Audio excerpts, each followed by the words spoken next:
এক সকালে বাড়ির উঠানে পাখির ডাক, মুরগির ডাকাডাকি। বাড়ির উঠানে বসে আছে শাশুড়ি মা, হাতে পুরনো একটি সোনার কাকন।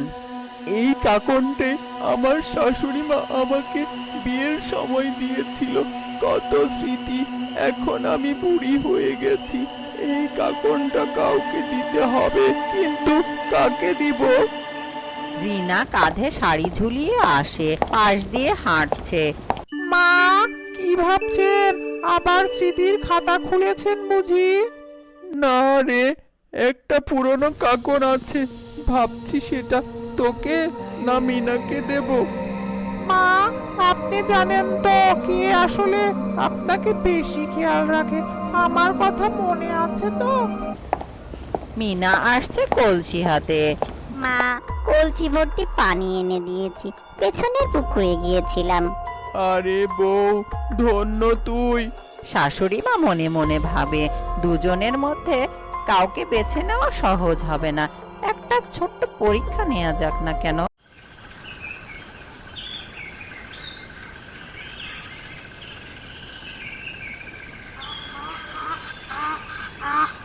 শাশুড়ি মা মনে মনে ভাবে, আজ দেখি কার মন কতটা সোনা দিয়ে করা। রান্নার সময় আমি কাঁচা চাল আর শক্ত ডাল দেব, দেখি কে কি করে। রান্নাঘরে রিনা দাঁড়িয়ে আছে, শাশুড়ি চাল আর ডাল এনে দিয়ে যায়। উহ মা, এই চাল দিয়ে কি রান্না হয়? পাথরের মতো ডাল। আমি তো আলু ভাজা দেব, এই তো চলে যাবে। অন্যদিকে মিনা যা আছে তাতেই সন্তুষ্ট থাকা ভালো। আমি দেখি চাল আর ডাল ভিজিয়ে একটু খিচুড়ি মতো করব। একটু পরে রান্না শেষে মিনার পাত থেকে সুগন্ধ ছড়াতে থাকে।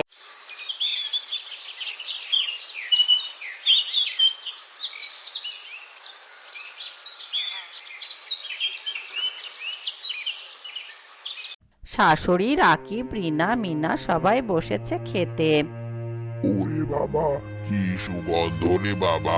এইটা কি বানালো? এই যে তোর ছোট বউ, দেখি তো একবার খেয়ে। রিনা মনে মনে ভাবে, এই মিনা তো ভালো খেল দেখালো। মিনা, তোমার রান্না যেন আমার মায়ের হাতের মতো।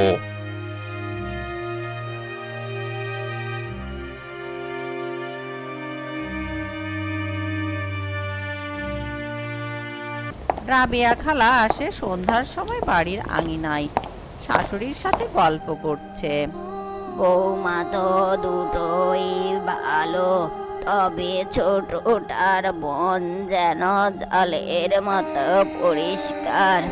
হ্যাঁ রে খালা, আমি ভাবছিলাম এই কাকনটা কাকে দিব। একটা ছোট্ট পরীক্ষা নিয়েছিলাম আজ। তাহলে তো কাকনের জায়গা ঠিক হয়ে গেছে মনে হয়।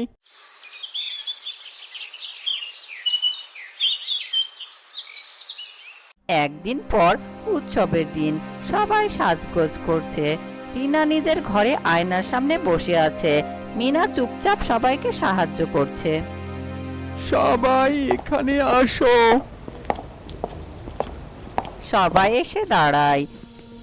এই কাকনটা আমি অনেক বছর ধরে আগলে রেখেছি। এটা আমি দিতে চাই এমন একজনকে যার মন সোনার মতো। মানে আপনি এখনই দেবেন?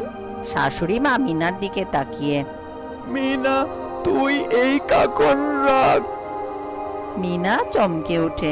মা, আমি আমি তো কিছু করিনি। তুই করেছিস। তোর সহজতা, তোর আন্তরিকতা আর তোর ভালোবাসাই তো আসল গহনা। আমি গর্বিত। মা এই কাকনটা ঠিক মানুষকেই দিয়েছেন। রিনা কিছুক্ষণ চুপ থেকে বলে, মা, আমি কিছু মনে করিনি। আমি বুঝেছি আমারও অনেক কিছু শেখার আছে। মিনা, তুমি আমাকে শেখাবে? তুমি আমার বোনের মতো, শেখাপড়াটা তো একসাথে করাই ভালো। সবাই মিলে হাসে, চারিদিকে উৎসবের আলো।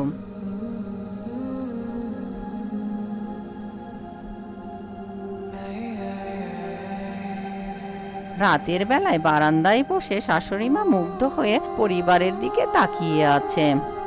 শাশুড়ি মায়ের চোখে জল। আজ আমার কাকনটার থেকেও বড় সম্পদ আমার দুই বউ, আমার ছেলে আর এই শান্ত সংসার।